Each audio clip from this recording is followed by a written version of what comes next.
Screen is visible? Yes, Mataji. Okay. Pranati करते हैं, start. नमो विष्णुपादाय कृष्णपृष्ठाय भूतले श्रीमते भक्तिवेदान्ता स्वामिनिति नामिने। नमस्ते सरस्वते देवे गौरवाणी प्रचारिणे निर्विशेष शून्यवादी पाश्चात्य देशतारिणे। जय श्री कृष्ण चैतन्य प्रभु नित्यानंद श्री अद्वैत गदाधर शिवासदि गौर भक्तवृंद। ओम नमो भगवते वासुदेवाय। ओम नमो भगवते वासुदेवाय। ओम नमो भगवते वासुदेवाय। नारायणं नमस्कृत्य नरं चैव नरोत्तमं देवीं सरस्वतीं व्यासं ततो जयमुदीरये। नष्टप्रायेषु भद्रेषु नित्यं भागवत सेवया भगवती उत्तम श्लोके भक्तिर्भवति नैष्ठिकी।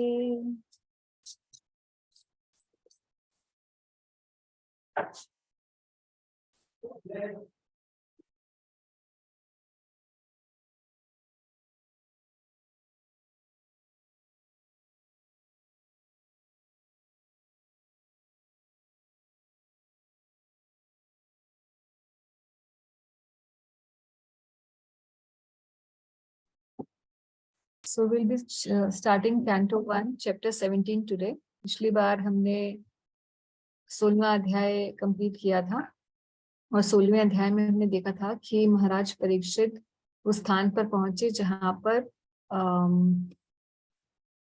धरणी और धर्म आपस में संवाद कर रहे थे।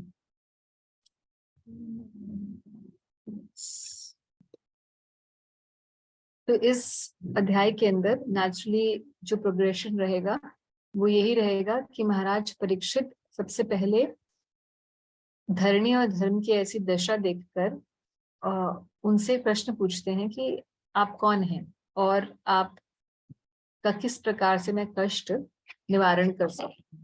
तो धरणी और धर्म का संवाद होगा महाराज परीक्षित से और उसके बाद फिर कली को महाराज परीक्षित दंड देना चाहेंगे। तो फिर कली महाराज परीक्षित को सरेंडर करेगा, उनका शरण लेगा और महाराज परीक्षित उसे स्थान देंगे अपनी ही किंगडम के अंदर, ये जानते हुए कि कलिकाल जो है भगवान की इच्छा से अब समय परिवर्तन होना है। तो होना तो है मगर फिर भी मेरे राज्य के अंदर हर किसी पर इसका प्रभाव मैं नहीं होने दूंगा, ऐसा दृढ़ निश्चय रखते हुए परीक्षित महाराज जो है ये सोचेंगे कि ये निर्णय लेंगे कि परीक्षित महाराज के राज्य में ऐसा कली का प्रभाव जनमानस के ऊपर नहीं पड़ेगा मगर केवल जो धूत हो चुके हैं उन्हीं लोगों के ऊपर रहेगा। तो यही इस अध्याय के अंदर मूलभूत बात रहेगी। तो एक बार देख लेते हैं कैसे सिनॉप्सिस है। So from verse 1 to 16, Maharaj Parikshit, being an idle king, appropriately chastises Kali. जब महाराज परीक्षित देखेंगे कि कली सामने है और कली ने एक राजवेश पहना हुआ है मगर उसके कार्य जो है बहुत ही पतित है क्योंकि वो गाय और बैल इनको उत्पीड़न कर रहा है। तो महाराज परीक्षित कली को पूछेंगे कि तुम कौन हो मेरे राज्य में ऐसा करने वाले, मेरे राज्य में तो पहले कभी ऐसा नहीं हुआ और मैं तुम्हें दंड दूंगा क्योंकि तुम दंड के अधिकारी हो। और सामने ही क्योंकि धरणी और धर्म जो है वो एक गाय और बैल के रूप में प्रस्तुत हैं, तो महाराज परीक्षित उनसे पूछेंगे कि आप कौन हो और आपकी ऐसी दशा कैसे हो गई। और उसके बाद फिर ये जो संवाद होगा, ये संवाद जो है main you can say this is the crux of the entire chapter because there's a philosophical discussion between Dharma and Maharaj Parikshit. So that is a wonderful section. और उसके बाद फिर महाराज परीक्षित और कली के बीच में क्या संवाद रहेगा और उन्हें किस प्रकार से दंड दिया जाएगा, ये श्लोक नंबर 28 से 40 के बीच में रहेगा। एंड देन फ्रॉम श्लोक नंबर 41 to 45 महाराज परीक्षित की गुणगान करते हुए ये अध्याय कंप्लीट हो जाएगा। तो आज देखते हैं 16 या 20 तक हम कितने श्लोक कर सकते हैं, जितना भी हो पाएगा आज।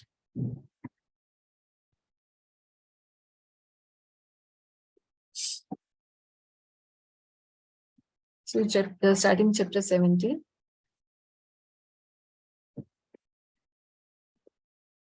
तो सुत गोस्वामी आगे कथा लेकर जा रहे हैं और कहते हैं कि सुत Goswami said, after reaching that place, Maharaj Parikshit observed that a lower caste Shudra dressed like a king was beating a cow and a bull with a club as if they had no owner. तो महाराज परीक्षित को अब वो scene दिखा जहां पर कली और गाय और बैल साथ ही हैं, और ये कली जो कि दिखने में एक शूद्र के रूप में है मगर उसने राजवेश धारण किया हुआ है। तो ये पूरा जो सिंबॉलिक अंडरस्टैंडिंग है प्रभुपाद जी बता रहे हैं, लक्षण पिछले अध्याय से हम देखते आ रहे हैं कि लक्षण है जो कली काल के वो ही प्रेजेंट कर रहे हैं। तो लक्षण क्या है कली काल के, जो शूद्र लोग हैं या लोअर देन शूद्र, क्योंकि शूद्र तो फिर बहुत अच्छी क्लास है। शूद्र क्लास अच्छी इसलिए है क्योंकि वो कर्तव्य परायण होते हैं और वो चतुर्वर्ण के अंदर आते हैं, भगवान की आस्तिक होते हैं और अपने जो भी स्वामी हैं उन्हें पूरे दृढ़ निष्ठा के साथ उनका सेवा करते हैं, तो बहुत सेवा भाव होता है। मगर लोअर कास्ट पर्सन, तो outcast person dress like a king, he was doing what should not have been done by anybody who is in the varnashram. क्या कर रहा था? He was beating a cow and a bull with a club. तो principal sign of the age of Kali, Prabhupada कह रहे हैं कि भाई कली काल का ये एक और लक्षण इस श्लोक के द्वारा हम देखते हैं कि जो जिन लोगों के अंदर ब्राह्मणिकल कल्चर नहीं होगा और जिनकी स्पिरिचुअल इनिशिएशन नहीं होगी, they will be dressed like administrator of kings. तो ये Brahmanical culture and spiritual initiation की जहां बात प्रभुपाद कह रहे हैं, तो ब्राह्मणिकल कल्चर और दो चीजें प्रभुपाद यहाँ पे हाईलाइट कर रहे हैं जिनका नहीं होगा।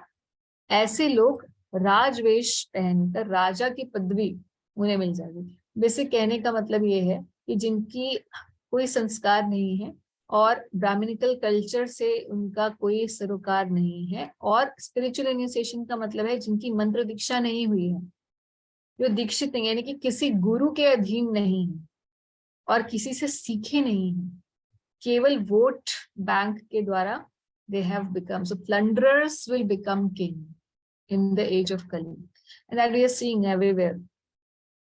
इंडिया में तो बहुत ही हम सबका एक्सपीरियंस है ही है। और प्रभुपाद यहाँ बता रहे हैं कि जिस तरीके से क्षत्रिय हैं, क्षत्रियों का काम क्या है? प्रजा की रक्षा करना। उसी प्रकार से वैश्यों का काम है गौ रक्षा करना। गौ रक्षा वैश्यों का काम है। मगर ये भी कली काल का सिम्टम यही है कि गौ रक्षा वैश्य करेंगे नहीं, क्योंकि उनको मुनाफा नहीं दिखेगा। तो मुनाफे के लिए वैश्य अपना धर्म खो देंगे। Then he's saying the bull was as white as a lotus flower. He was terrified of the Shudra who was beating him, and he was so afraid that he was standing on one leg, trembling and urinating. तो ये एक और symbolic representation है कली काल में क्या होगा कि जो श्वेत जो यहाँ पुष्प की बात की है, उस white lotus flower, it resembles unadulterated form of religion. तो कली काल के अंदर क्या रहेगा कि धर्म का जो प्रिंसिपल है, धर्म जो कि एकदम निष्पाप है और एकदम उज्जवल है, उसकी दशा कैसे हो जाएगी? बड़ी एम्बैरेसिंग दशा हो जाएगी। ये चार पैरों पे जो खड़ा होता था वो अब एक ही पैर पे रह गया है, और उसके बाद भी क्या है कि अब ये जो ट्रेम्बलिंग एंड यूरिनेटिंग शब्द हैं, ये बता रहे हैं कि अब वो भी पैर ऐसा है कि अब कभी भी लड़खड़ा सकता है। यानी कि जो एक पैर सत्यता का रह गया है, एक गुण सत्यता का रह गया था, वो भी धीरे धीरे धीरे धीरे जा रहा है। प्रभुपाद यहाँ बता रहे हैं कि किस प्रकार से कोई कह सकता है कि मगर ब्राह्मण शूद्र वैश्य ये तो भगवान का सिस्टम है, ये तो हमेशा ही समाज में रहते हैं, तो क्या कोई भी क्षत्रिय और ब्राह्मण नहीं बचेंगे? तो प्रभुपाद यहाँ बता रहे हैं कि हो सकता है कि कुछ क्षत्रिय फैमिलीज के डिसेंडेंट हो, कुछ ब्राह्मणिकल फैमिलीज के डिसेंडेंट हो, मगर क्योंकि उनकी सफिशिएंट कल्चरल अपब्रिंगिंग वैसी नहीं होगी, क्योंकि कुल धर्म नष्ट हो जाएंगे।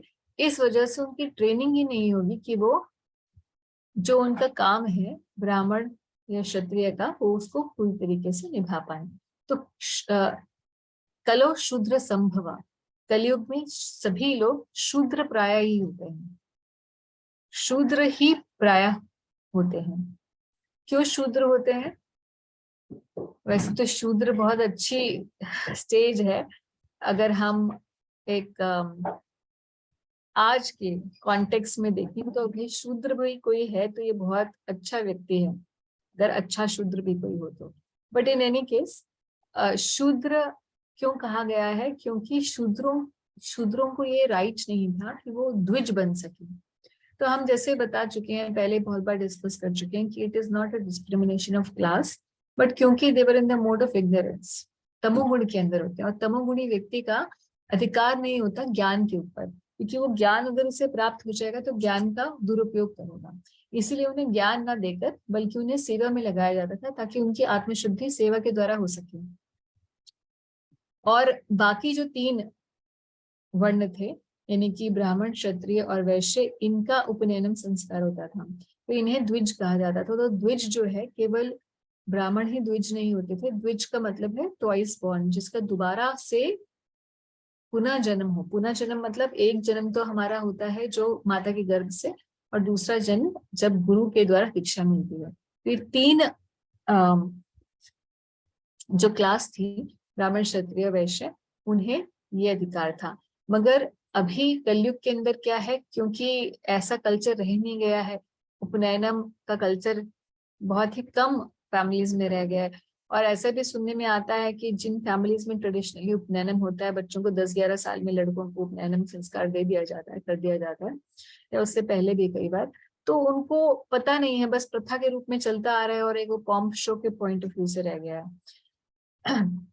तो भक्तों के जो वैष्णव समाज है, वहां पर तो लोग जानते हैं उपनयनम और गायत्री की महिमा, और उसको कैरी भी करते हैं, मगर ऐसा समाज बहुत कम रह गया है। तो इसीलिए प्रभुपाद यहाँ कह रहे हैं कि this the bull standing on one leg indicates that the principle of religion are gradually diminishing.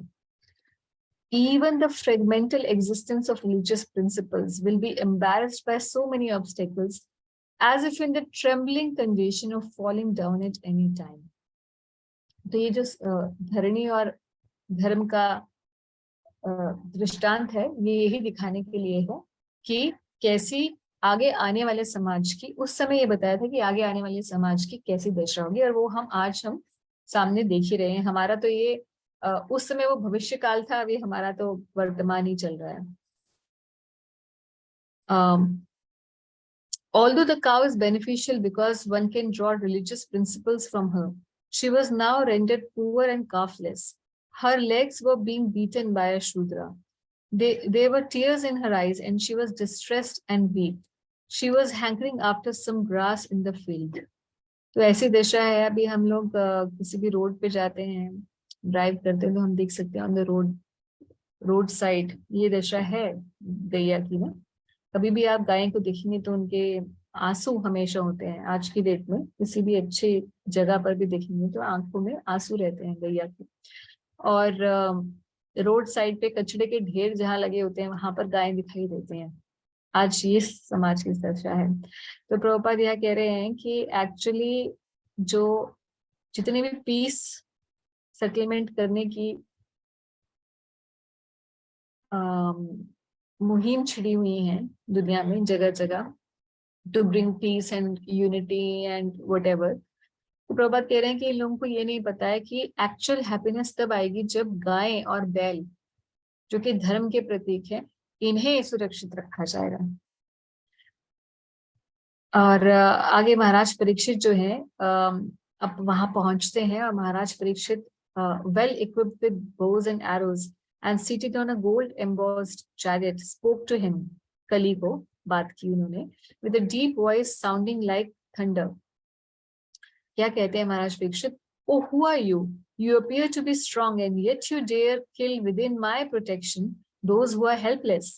By your dress you pose yourself to be a godly man, that means king, but by your deeds you are opposing the principle of the twice born Kshatriyas. कि क्षत्रियों जैसे तुम्हारा काम नहीं है, तुमने केवल अपना वेश क्षत्रियों का पहन रखा है, और मेरे यहाँ पर तुम्हारी कैसे ऐसी धूर्तता करने की जरूरत तुम्हारी हुई। तो यहाँ प्रभुपाद बता रहे हैं कि और आगे आने वाले श्लोकों में भी महाराज परीक्षित जो है कली को यही बताएंगे कि मेरे राज्य में ऐसा ऐसा होता है, मगर तुम किस प्रकार से कर रहे हो ये मेरी समझ के बाहर है, और इसीलिए मैं तुम्हें दंड दूंगा। You rope, do you dare beat an innocent cow because Lord Krishna and Arjun, the carrier of the Gandhi bow, are now out of sight? Since you are beating the innocent in a secluded place, you are considered a culprit and therefore deserve to be killed. तो महाराज परीक्षित ने उसको वहीं पर ही न्याय दे दिया कि क्योंकि तुमने ऐसा काम किया है जो कि बिल्कुल निंदनीय है, गाय के ऊपर आपने अत्याचार किया है, तो आपको सीधा क्या मृत्युदंड मिलना चाहिए। और फिर कहते हैं कि then he asked the bull, अभी उसको रोक कर महाराज परीक्षित कह रहे हैं जो धर्म है, धरणी और धर्म वहां खड़े हैं गाय और बैल के रूप में, तो बैल से पूछ रहे हैं कि आप कौन हो? Are you a bull as white lotus और अ डेमीगॉड? क्योंकि उन्हें दिखते ही पता चल गया कि ये कोई साधारण कोई बैल नहीं है, तो इसीलिए उन्होंने पूछा महाराज परीक्षित ने क्या आप कोई देवता हो? You have lost your 3 legs and are only moving on one. Are you some demigods causing us grief in the form of a bull? So Prabhupada is saying that because Maharaj Parikshit was astonished at कि ये सब कैसे हो रहा है मेरे राज्य में, ये तो मेरी सोच के परे ऐसा काम यहाँ हो रहा है, तो हो सकता है कि कोई देवता जो है यहाँ पर मुझे आगे मेरे भविष्य में आने वाला जो होने वाला है गाय और बैल के साथ, यानी कि धर्म के साथ जो अत्याचार होने वाला है या धर्म परायणता खत्म होने वाली है, उसी को सिंबॉलिक प्रेजेंटेशन मुझे करने के लिए आए हैं। So he inquired therefore whether the bull was not a demigod, assuming such a wretched condition to indicate the future of cow and bull. Now, for the first time in a kingdom well protected by the arms of the kings of Kuru dynasty, I see you grieving with tears in your eyes. तो पहली बार उस समय ऐसा हुआ कि महाराज परीक्षित तक के समय में ऐसा नहीं हुआ था कि गाय या बैल की आंखों में आंसू आते हैं। सोचें। So up till now, no one on earth has ever shed tears because of royal negligence. तो कह रहे हैं कि भाई किसी के भी हमारी वजह से किसी को भी कोई प्रताड़ना नहीं हुई है, कोई भी दुख नहीं पहुंचा है, तो गाय और बैल की तो बात ही छोड़ दीजिए, ऐसा हो ही नहीं सकता था। फिर उसको धर्म को एड्रेस करते हुए कहते हैं ओ सन ऑफ सुरभि। तो श्लोक में शब्द है सौरभे। तो सौरभे जो है ये सुरभि गाय गोलोक वृंदावन में भगवान श्री कृष्ण की जो पर्सनल गायें हैं, जिन्हें भगवान खुद ही जिनका पालन करते हैं, गोपाल हैं भगवान, तो सुरभि के नाम से जाना जाता है। तो गोवर्धन में एक जगह है सुरभि कुंड, और जब इंद्र ने भगवान ने गोवर्धन उठाया और इंद्र की पूजा बंद कर दी गई थी, तब इंद्र ने 7 दिन 7 रात वर्षा की और भगवान ने सब ब्रजवासियों को संरक्षण दिया। उस समय फिर जब इंद्र को अपनी गलती का एहसास हुआ तो इंद्र अपने सामने सुरभि को लेके चले, तो सुरभि आगे आगे इंद्र पीछे आए, इस प्रकार से माफी मांगने के लिए आए भगवान से, क्योंकि इतने लज्जित थे और उन्हें लग रहा था कि भगवान भी हो सकता है कि अब मेरे ऐसे दुष्कर्म का कुछ पनिशमेंट देने वाले हैं। तो इसलिए सुरभि को सामने लेके आए क्योंकि भगवान को गाय बहुत प्रिय है। तो यहाँ कह रहे हैं O son of Surabhi, you need not lament no longer now, you need lament no longer now. There is no need to fear this low caste Shudra. And O mother cow, as long as I am living as the ruler and subduer of all endless men, there is no cause for you to cry. Everything will be good for you. तो यहाँ प्रभुपाद सुरभि सौरभय शब्द को बताते हुए कह रहे हैं कि as men are made after the form and features of the Supreme Lord, so also the cows are made after the form and features of the Surabhi cows in the spiritual kingdom. तो कई जगह प्रभुपाद जी ने coat किया है कि Bible में भी लिखा है ऐसा कि God has made man out of his own image, something like that, कि जैसा भगवान का रूप है, द्विभुज रूप है, मूल रूप से भगवान का द्विभुज रूप है, तो वैसी ही आकार और आकृति दी है ह्यूमंस की, इस स्पीशीज की स्पेसिफिकली।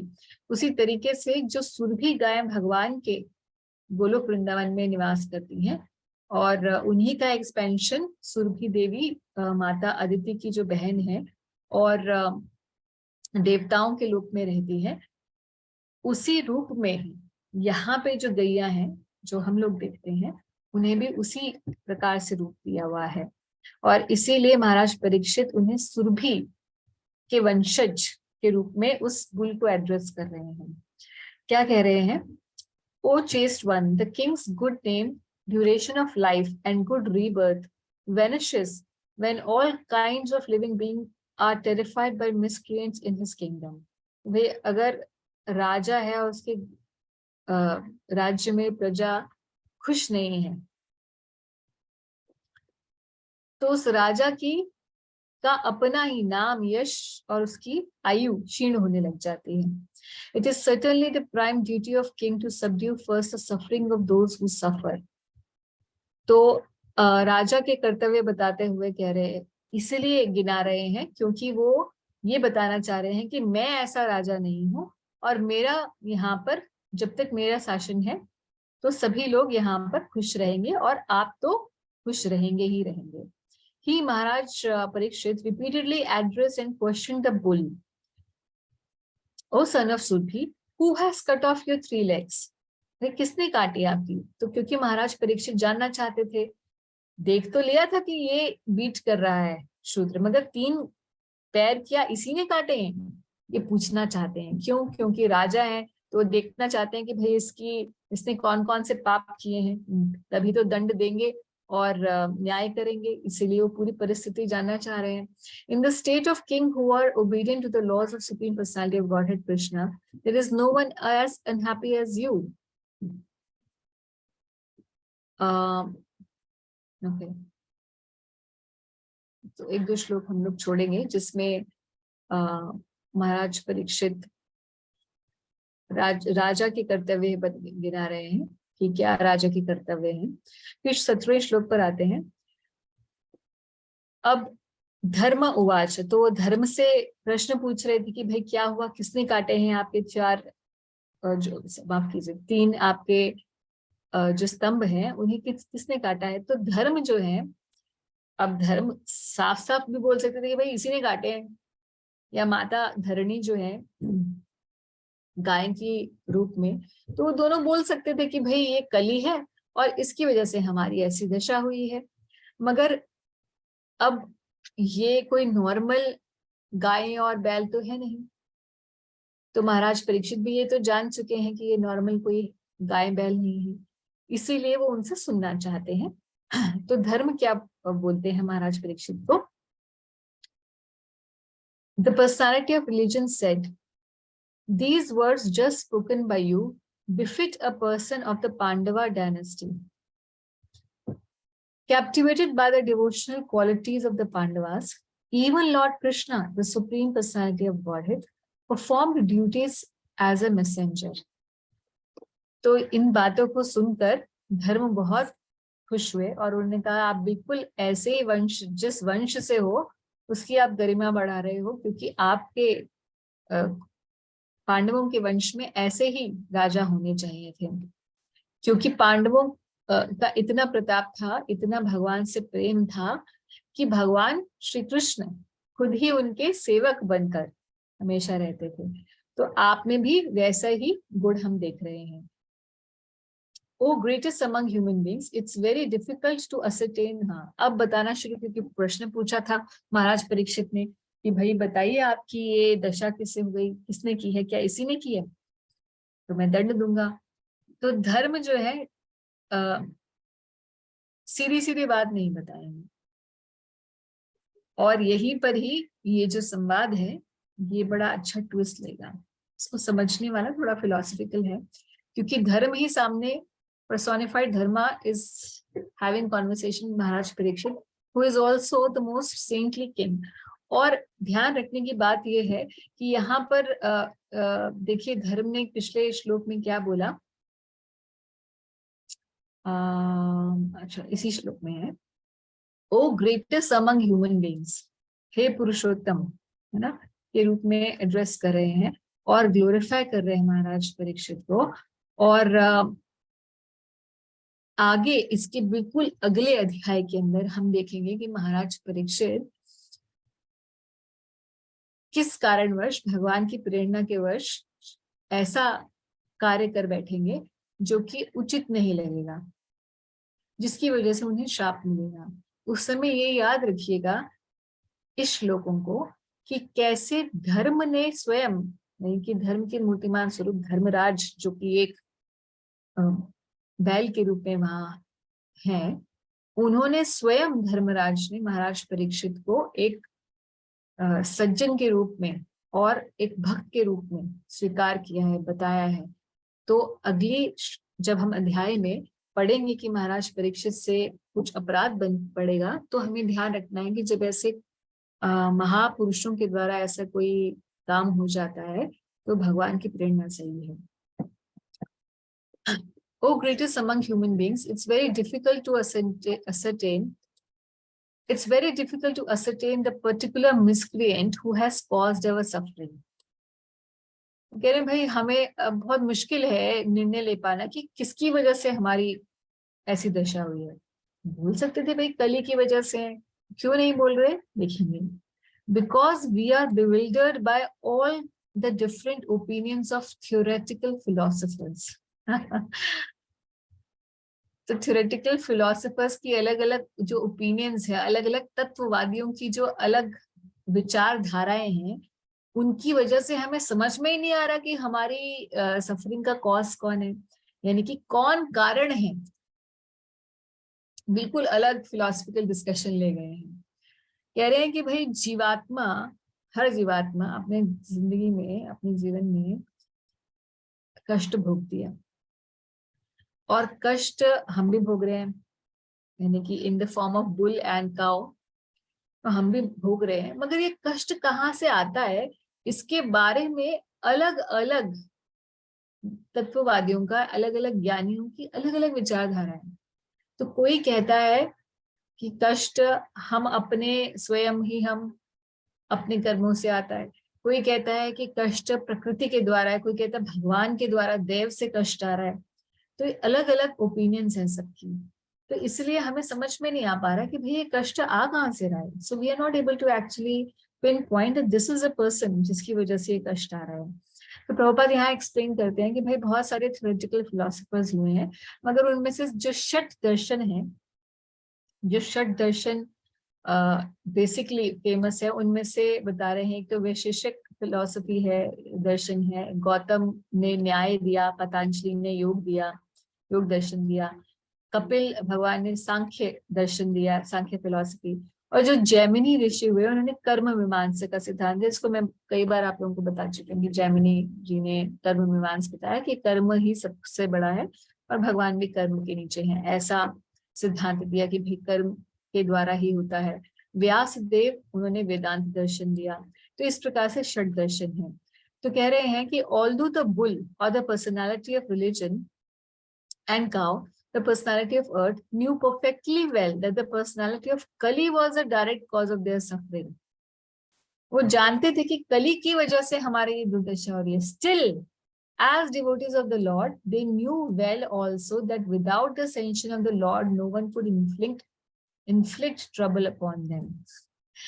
तो दोनों ही बातें, पिछली बार मोनिका जी आई, मोनिका जी ने पिछली बार ये क्वेश्चन पूछा था कि भाई हमारे साथ तो कोई बुरा करता है, आज मोनिका जी ने, अच्छा तो हमारे साथ कोई बुरा करता है तो हमें कैसे रिएक्ट करना चाहिए, क्योंकि क्या हमें सहना चाहिए या किस प्रकार से हमारा रिएक्शन होना चाहिए। तो अल्टीमेट सेंस में तो हमें पता होना चाहिए कि हम ही हमारे कर्मों की वजह से ये आ रहा है, हमारे सामने जो भी आ रहा है। तो हमें जो सामने व्यक्ति है उसको कॉज ना मान के अपने कर्मों को ही कॉज मानना चाहिए और रिटेलिएट नहीं करना चाहिए। But at the same time ये हाईएस्ट प्रिंसिपल है, ऐसा करना चाहिए। उससे एक, अगर हम लोग जो नॉर्मल भक्त हैं, जो फिलोसफिकली इस बात को अंडरस्टैंड कर चुके हैं मगर हमारी अभी शुद्धि उतनी ही नहीं हुई है, अगर हम उस लेवल पर बिहेव करेंगे जैसे जीसस क्राइस्ट के लेवल पर या हरिदास ठाकुर जी के लेवल पर, ये जिन्हें पीटा भी जा रहा है तो वो बोल रहे हैं कि भगवान इन्हें इनका उद्धार करो, तो हमारा वो लेवल नहीं है। इसलिए हम दूसरे व्यक्ति को अपने कष्ट का कारण तो नहीं समझते, मगर अपने बचाव करने के लिए जो भी एक प्रैक्टिकल काम है उसे हमें जरूर करना चाहिए। But we should not be feeling that this person who is immediately in front of us is the cause of our suffering. तो ये एक intermediate step है. And as one progresses in spiritual life, naturally one will come to a point where that person, a great devotee, when we will become a pure devotee, we will not have this kind of questions कि हमें कैसे retaliate करना चाहिए कि नहीं करना चाहिए, क्योंकि फिर हमारा basic nature ही बन जाएगा कि हम retaliate नहीं करेंगे, क्योंकि हम हर चीज में भगवान कारण समझने लग जाएंगे। ये जो भी हो रहा है अच्छा या बुरा, ये भगवान की देन है। अगर मेरे साथ बुरा हो रहा है तो ये भी भगवान की कृपा है, मगर अभी हमारी वो स्थिति नहीं है कि हम कष्ट को भगवान की कृपा के रूप में स्वीकार कर पाए। इसीलिए अपने अधिकार से, भक्ति में जो अधिकार है हमारा, उससे ऊपर का काम करेंगे तो हम जिस स्थिति पर है उससे नीचे गिर जाएंगे। ये ध्यान रखने की बात है। भले भक्ति का प्रिंसिपल ये जरूरी है कि हमारे साथ कोई बुरा करे तो हम उसके साथ बुरा ना करें, और हम उससे और हम रिटेलिएट भी ना करें ना। कई लोग बोलते हैं अगर आपने रिटेलिएट किया, आपने कुछ भी उसके ऊपर एक्शन लिया, तो फिर से वो कार्मिक साइकिल जो बंद नहीं होगी।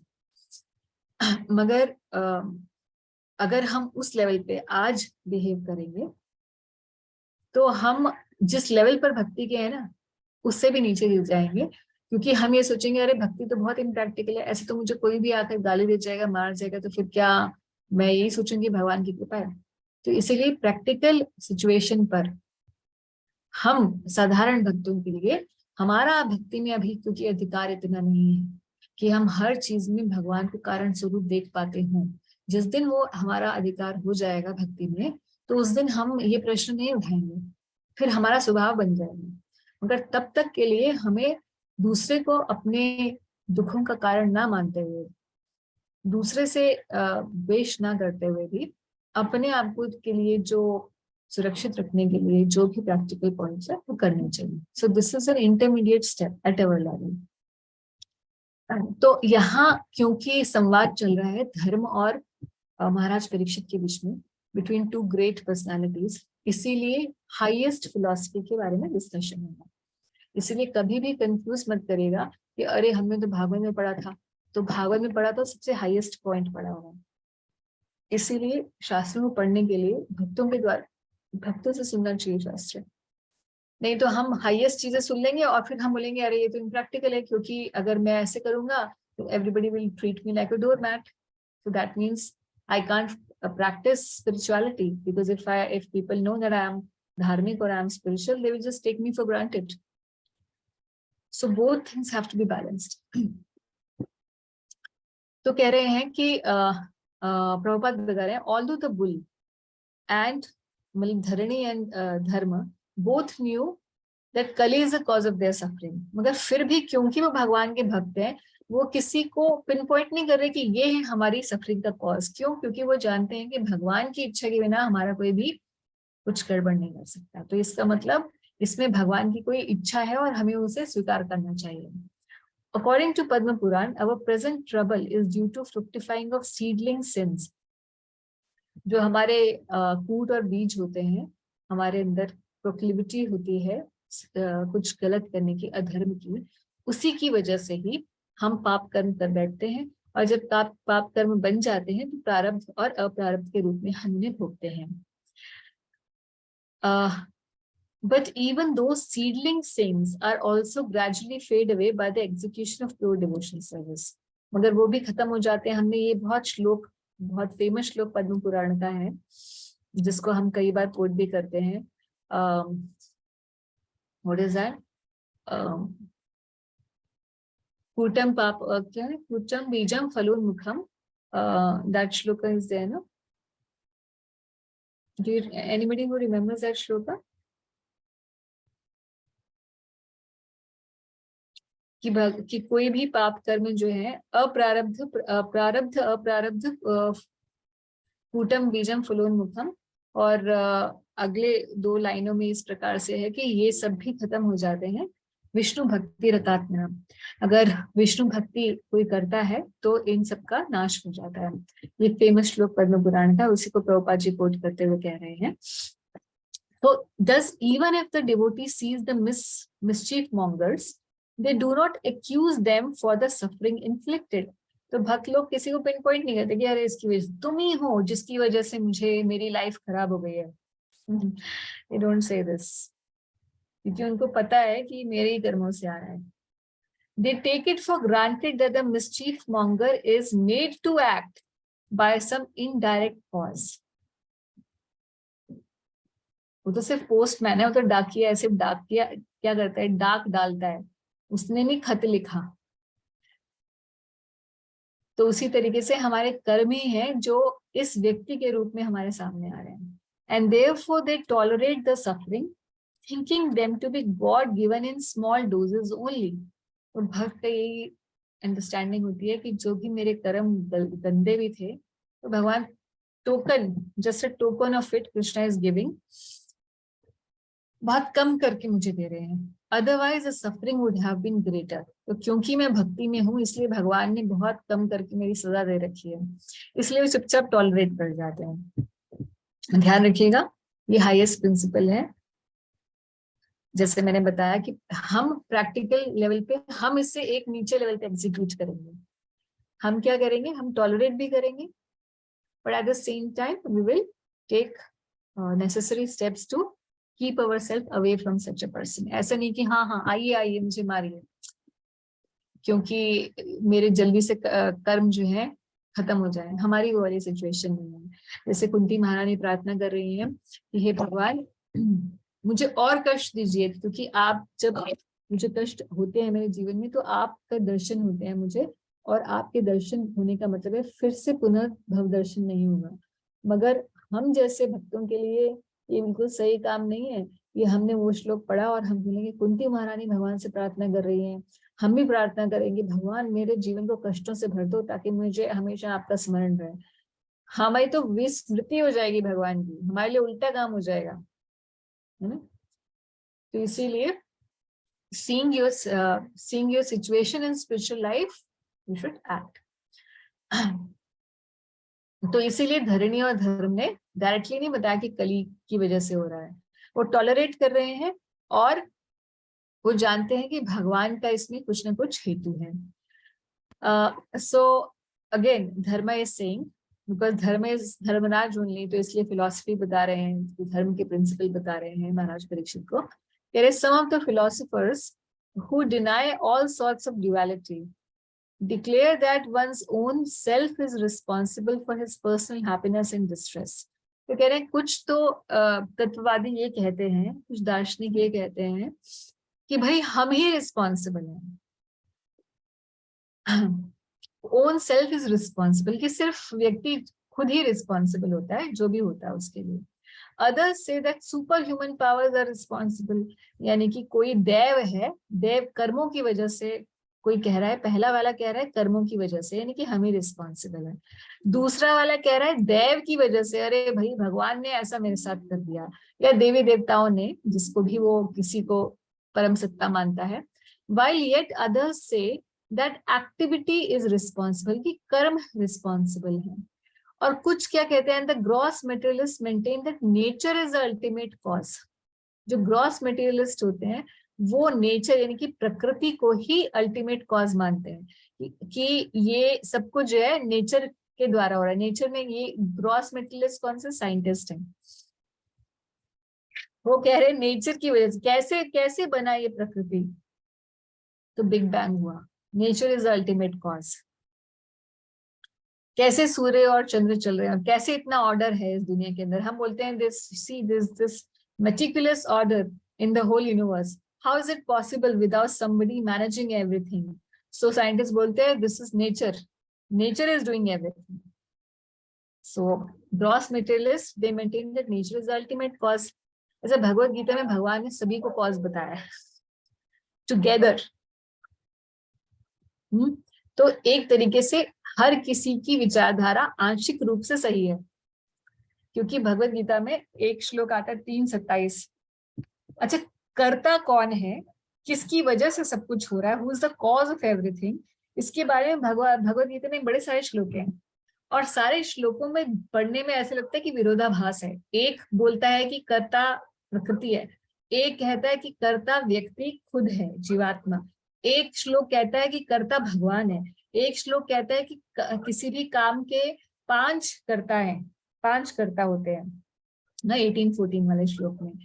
और कहीं कहीं श्लोक में भगवान फिर डिनाई कर देते हैं कि मैं तो बिल्कुल रिस्पॉन्सिबल नहीं हूँ। कौन कौन से श्लोक हैं? 3:27 में भगवान कहते हैं कि प्रकृते क्रियमाणानि गुणे कर्माणि सर्वशः अहंकार विमूढ़ आत्मा कर्ता हम इति मन्यते। कहते हैं भगवद गीता में कि प्रकृति की वजह से, प्रकृति के 3 गुणों की वजह से ये सब कुछ चल रहा है, मगर जीवात्मा जो मूर्ख होता है और अहंकारी होता है वो कहता है कि मेरी वजह से सब कुछ हो रहा है, I am the cause of everything. और फिर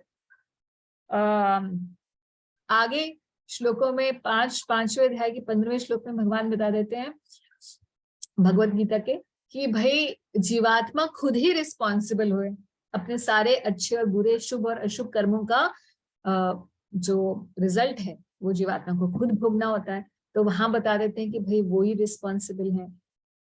फिर 18वें अध्याय के 14वें श्लोक में भगवान कह देते हैं कि 5 कारण हैं जिसमें कर्ता यानी कि जीवात्मा भी है और उसके चेष्टाएं भी हैं और प्रकृति भी उसका सहायता देती है शरीर इत्यादि के रूप में, क्षेत्र के रूप में भगवान वहां पर शब्द यूज करते हैं।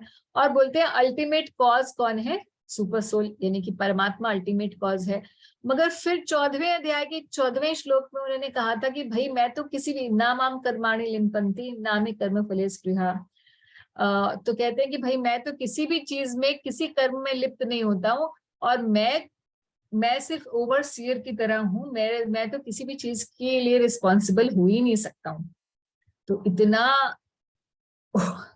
विरोधाभास वाले ये श्लोक हैं कि जब तक आप इनको टुगेदर और कंसेंसस में नहीं पढ़ोगे तब तक होगा क्या, ऐसे ही होगा कि जैसे इन अलग अलग दार्शनिकों ने अलग अलग फिलॉसफी बता दी। किसी ने बोला कि भाई भगवान ही रिस्पॉन्सिबल है हर चीज के लिए क्योंकि उनके मर्जी के बिना पत्ता भी नहीं हिलता। बोलते हैं लोग, आज भी बोलते हैं। कुछ लोग बोलते हैं नहीं नहीं भैया मेरे कर्म ही मेरे सामने आ रहे हैं। और कुछ लोग बोल रहे हैं कि नहीं, ultimately science is saying ultimately the nature is the cause why we are having emotions. ये मैं क्यों रोई, ये मेरे अंदर इमोशंस क्यों आए, क्योंकि कुछ केमिकल था मेरी बॉडी में, वो सिक्रीट किया ब्रेन ने, इस वजह से मेरे इमोशंस आते हैं, है ना। उनका ये विचारधारा है। तो ये सब अपनी अपनी विचारधाराएं लेके चल रहे हैं। तो धर्म ये बताना चाह रहे हैं कि सभी की अपनी विचारधारा है कि कौन करता है, कौन किसकी वजह से, who is the cause of everything, who is the cause of distress. So how can I tell that the cause of my distress is this person who is beating my legs? तो प्रभुपाद यहाँ पर explain कर रहे हैं कि जैसे philosophers like Gemini and his followers establish that fruitive activity is the root cause of all distress and happiness, कि कर्मों की वजह से सब कुछ होता है। तो ये आंशिक रूप से तो सही है, मगर उसमें भी वो गड़बड़ क्या कर देते हैं, वो कहते हैं कि भगवान भी कर्म के अधीन है, इसीलिए उनके हिसाब से, उनकी थ्योरी के हिसाब से ये सब जो हम कई बार डिस्कस कर चुके हैं कि शाप मिला भगवान को तो उनके वंश का नाश हो गया, या राम जी को, भगवान ने बाली को मारा तो फिर उसके बाद कृष्ण अवतार में उन्हें भी बाली मारने के लिए आया शिकारी के रूप में। तो ये जैमिनी की फिलॉसफी यहाँ पर गड़बड़ हो जाती है ना। मतलब कह रहे हैं कि भगवत गीता में, अच्छा एक सेकंड, हाँ, एथियस्टिक मेटेरियलिस्टिक सांख्याइट, जो सांख्य फिलॉसफी को जानते हैं, जो एथियस्टिक सांख्य है, तो दो प्रकार की सांख्य फिलॉसफी है। प्रभुपाद बताते हैं कई बार, इस सांख्य दर्शन में एक कपिल भगवान ने सांख्य दर्शन दिया जो कि एथियस्टिक नहीं था। सांख्य दर्शन होता क्या है? सांख्य दर्शन का मतलब है कि संख्या से रहता है इसका, कि they study the material nature and they से कि अच्छा मटेरियल मैं क्या हूं वो जानना चाहते हैं वो, कि मैं क्या हूं, या आत्मा, मैं जिसको जानता हूँ वो क्या है। क्या ये शरीर है जो पंचभूतों से बना है? नहीं, मैं ये नहीं हूँ। क्या ये मन है? मैं क्या मन हूँ? नहीं, मैं भी नहीं हूँ, क्योंकि मैं तो अपने मन पे क्या विचार चल रहे हैं उनको कंट्रोल कर सकता हूँ। क्या मैं ये बुद्धि हूँ? क्या ये मैं अहंकार हूँ? नहीं नहीं नहीं नहीं, मैं ये भी नहीं हूँ, ये भी नहीं हूँ, ये भी नहीं हूँ, ये भी नहीं। तो फिर जो बचा वो मैं हूँ। जो सब कुछ दिख रहा है उस सबको निगेट कर दिया जाए तो जो बचा वो मैं हूँ। तो इस प्रकार से समझते हैं शुद्ध सांख्य में, जो कि एथियस्टिक नहीं है, तो शुद्ध सांख्यवादी ये जान पाते हैं कि मटेरियल नेचर को स्टडी करके कि ये प्रकृति की वजह से सब कुछ हो रहा है और मैं इस प्रकृति का पार्ट ही नहीं हूँ और मैं शुद्ध जीवात्मा हूँ, इस प्रकार से समझते हैं। मगर जो एथियस्टिक सांख्याइट होते हैं वो कहते हैं कि भाई प्रकृति की वजह से ही सब कुछ हो रहा है। तो ये almost the same as today's scientist. And Gautam Rishi की जो बता रहे हैं, और अष्टवक्र जी के बारे में बता रहे। अष्टवक्र की जो फिलॉसफी है, ऋषि अष्टवक्र जो है, उन्होंने ब्रह्म को सब कुछ माना और कहा कि निर्विशेष ब्रह्म ही जो है हर चीज का कारण है। तो ये इतनी सबकी अलग अलग फिलॉसफी है, अलग अलग ऋषियों ने अपनी अपनी फिलॉसफी दी। तो ये ऋषि जो थे, देवर also these munis, they had their own way of thinking. So they had their philosophies, but they were not, nobody was giving a complete like 360 perspective of everything. But ultimately in Bhagavad Gita, भगवान ने क्या बताया कि he is a source of impersonal Brahma also, and therefore he, the personality of Godhead, is the ultimate cause of all causes. तो ईश्वर परम कृष्ण सच्चिदानंद विग्रह अनादिर आदिर गोविंद सर्व कारण कारण। तो अल्टीमेट सेंस में हर चीज का कारण भगवान है ना। तो इसी बात को जानते हुए कि अल्टीमेट सेंस में हर चीज का कारण भगवान है, इसीलिए धर्म ने कली के ऊपर दोष नहीं लगाया कि हालांकि उसने मेरे साथ ये किया है, मगर मैं ये जानता हूँ कि भगवान ही हर चीज के करता है। There are also some thinkers who believe that no one can ascertain the cause of distress by argumentation. ये सब ना बड़े philosophical conversation है। आप सोचिए धर्म बात करेंगे तो फिर कैसे philosophy बोलेंगे। Nor can one know it by imagination, nor can it be expressed by words. O sage among kings, judge for yourself by thinking over all this with your own intelligence. अब उन्होंने ball जो है सारी बात बोल के ball डाल दी उनके परीक्षित महाराज के कोर्ट में और बोला आप ही, क्योंकि आप ऋषि हैं, आप राज ऋषि हैं, वो सेज अमंग द किंग्स, अब खुद ही सोच लो, अपनी बुद्धि लगाओ और बताओ कि क्या सही है। अब जब इस प्रकार से प्रश्न पूछा गया तो परीक्षित महाराज को तो पता चल गया कि ये कोई साधारण व्यक्ति नहीं है। तो सूत वाच, सूत गोस्वामी कह रहे हैं, O best among the Brahmanas, the Emperor Parikshit, thus hearing the personality of religion speak, was fully satisfied and without mistake or regret he gave his reply. So king was satisfied because he could understand that the suffering bull was not an ordinary one. उनको पता चल गया कि ये कोई महान आत्मा है जो मुझे प्रश्न करने के लिए यहाँ आए हैं और इससे मेरा उद्धार ही होगा। और बिना डरे, और क्योंकि वो धर्मपरायण थे और धर्म के ज्ञाता थे महाराज परीक्षित, इसलिए महाराज परीक्षित अब बोलना शुरू करेंगे।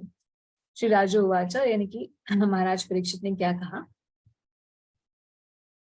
टाइम कितना है? अच्छा, आज थोड़ा हम लोग 5-7 मिनट पहले कंप्लीट कर देंगे। तो महाराज परीक्षित कह रहे हैं, O you who are in the form of a bull, you know the truth of religion and you are speaking on the principles that if one knows the location of the irreligious act, one will know the perpetrator. You are no other than the personality of religion. कह रहे मैं आपको पहचान गया, आप और कोई नहीं है, आप स्वयं धर्म ही हैं। क्यों? क्योंकि आप जानते हैं, ये धर्म का प्रिंसिपल आप जानते हैं कि अगर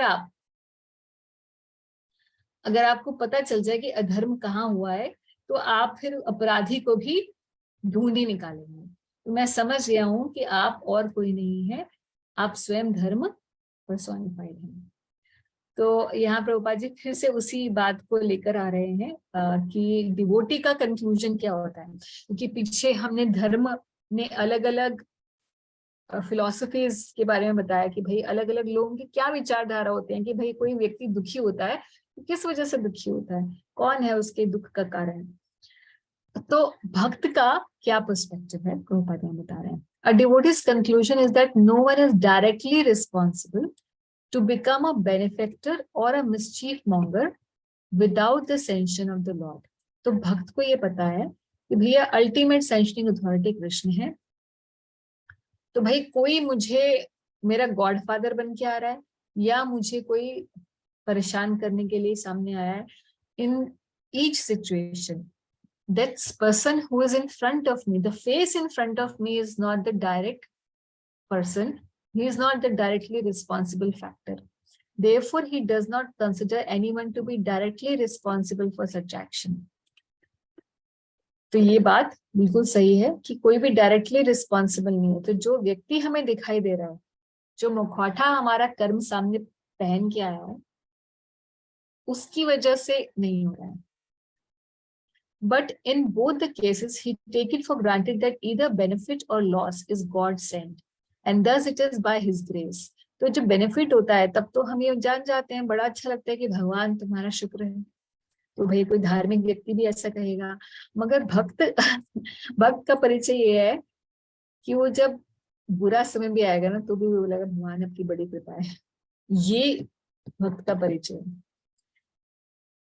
तो बहुत मुश्किल है ना, हम अपने आप को कह सकते हैं कि हम भक्त बन गए हैं, मगर ऐसी सिचुएशन में हमारा टेस्ट है। In case of benefit, no one will deny it is God sent. But in the case of loss or reverse, it becomes doubtful how the Lord can be so unkind to His devotees and put them in a great difficulty. प्रश्न आता ही है, जैसे पांडवों के साथ ऐसा क्यों हुआ, द्रौपदी भगवान की इतनी भक्त थी, उनके साथ ऐसा क्यों हुआ, जीसस उन्हें क्रूसिफाई कर दिया गया है ना। तो ऐसे भगवान के भक्तों के साथ ऐसा उल्टा सीधा क्यों होता है, भगवान के खुद के माता पिता देवकी और वसुदेव जी जेल में। तो ये तो समझना बहुत ही मुश्किल है। जो बिल्कुल क्लोज नेटवर्क में है उनके साथ ही इतना बुरा हो रहा है, तो फिर हम कैसे समझे कि भगवान की कृपा है। that is the way of accepting a thing either favorable or unfavorable. Thus, for a devotee, the identifier is equally a sinner, like the mischief monger. By God's grace, the devotee tolerate all reverses. तो भक्त को पता है कि भैया मेरा test आ रहा है, भगवान मेरे टेस्ट ले रहे हैं, अगर ये सिचुएशन ना होती तो मेरा निखार नहीं हो पाएगा भक्ति में। इसलिए मुझे निखारने के लिए भगवान, मेरी भक्ति को निखारने के लिए भगवान ये टेस्ट दे रहे हैं, देखना चाह रहे हैं कि भैया मैं ऐसी सिचुएशन में भी क्या भगवान का आश्रय छोड़ दूंगा या रखूंगा, और अगर मैं रखूंगा तो फिर आगे और इससे हायर टेस्ट आएगा, क्योंकि धीरे धीरे जब टेस्ट बढ़ते चले जाएंगे तभी तो बच्चा आगे जाता है अगली क्लास में। जब तक टेस्ट नहीं हुआ तो पिछली क्लास में बैठा रहता है। तो भगवान की भी योजना ऐसी है हम लोगों के लिए कि थोड़े थोड़े टेस्ट देकर और हमें निखारते हैं। And Maharaj Parikshit observed this. Therefore, he could understand that the bull was no other than the personality of religion himself. So, in other words, a devotee has no suffering at all. यहाँ देखिए, तो पहले तो प्रभुपाद जी ने यहाँ पर highest principal बता दिया कि this is the way of accepting a thing. What is the way? That a devotee does not find somebody जिसने गड़बड़ हमारे साथ की होती है, उसको नहीं वो मानता कि भाई इसकी वजह से हुई है। वो भगवान को सर्व कारण समझते हुए भगवान की कृपा या योजना देखता है हर चीज के अंदर। ये तो हाईएस्ट प्रिंसिपल प्रभुपाद जी ने बता दिया है, ठीक है। इसी में फिर आगे क्या कह रहे हैं, ये किसके लिए बता रहे हैं? In other words, a devotee has no suffering at all because so-called suffering is God's grace for a devotee who sees God in everything. तो ये लेवल किसका है? ये लेवल ऐसे व्यक्ति का, ऐसे शुद्ध भक्त का है जो भगवान को सर्वत्र देखता है। जो भगवान को सर्वत्र देखता है, ऐसी सिचुएशन में जो आ सकता है, आ चुका है भक्त, उसका ये लेवल है। वो हर चीज को ऐसे देख सकता है। और हमारे लेवल पे क्या है, जैसे हमने पहले डिस्कस किया था कि हमारे लेवल पे हम दूसरे को अपराधी तो नहीं मानेंगे, बट जो मिजरी आ रही है वो भी भगवान की कृपा से ही समझेंगे कि मेरा इसमें कुछ ना कुछ अच्छाई है और मेरा इसमें कुछ ना कुछ भगवान अच्छा करना चाहते हैं, उद्धार करना चाहते हैं मेरा।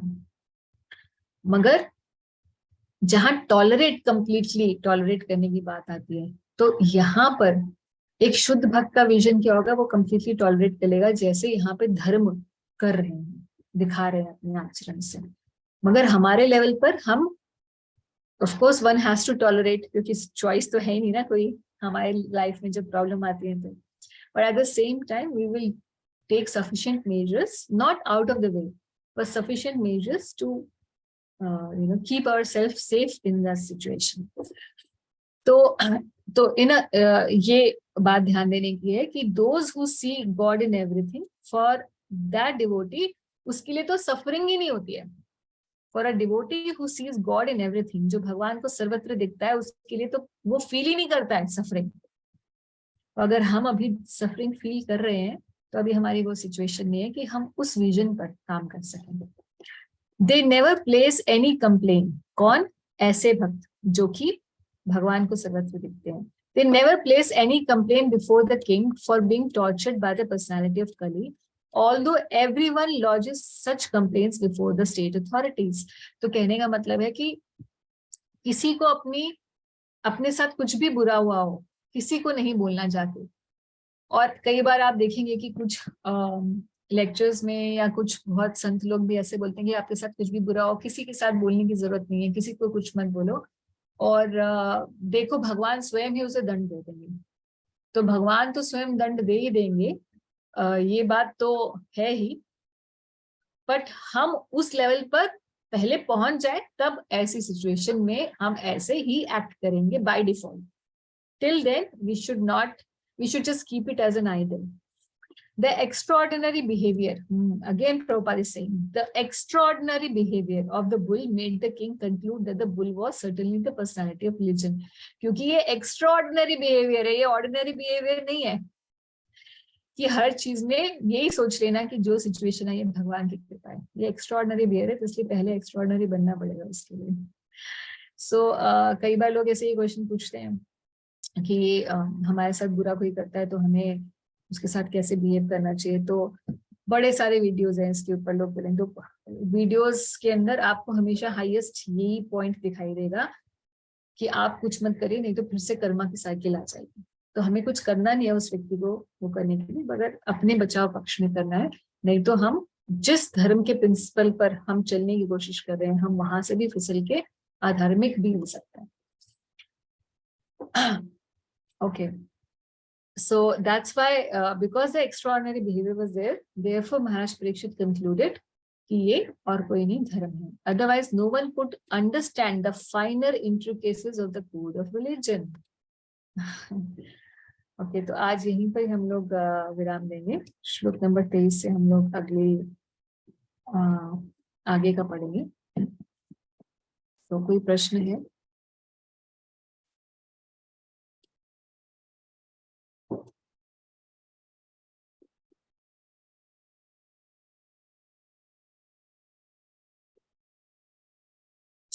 No question, then we'll stop here.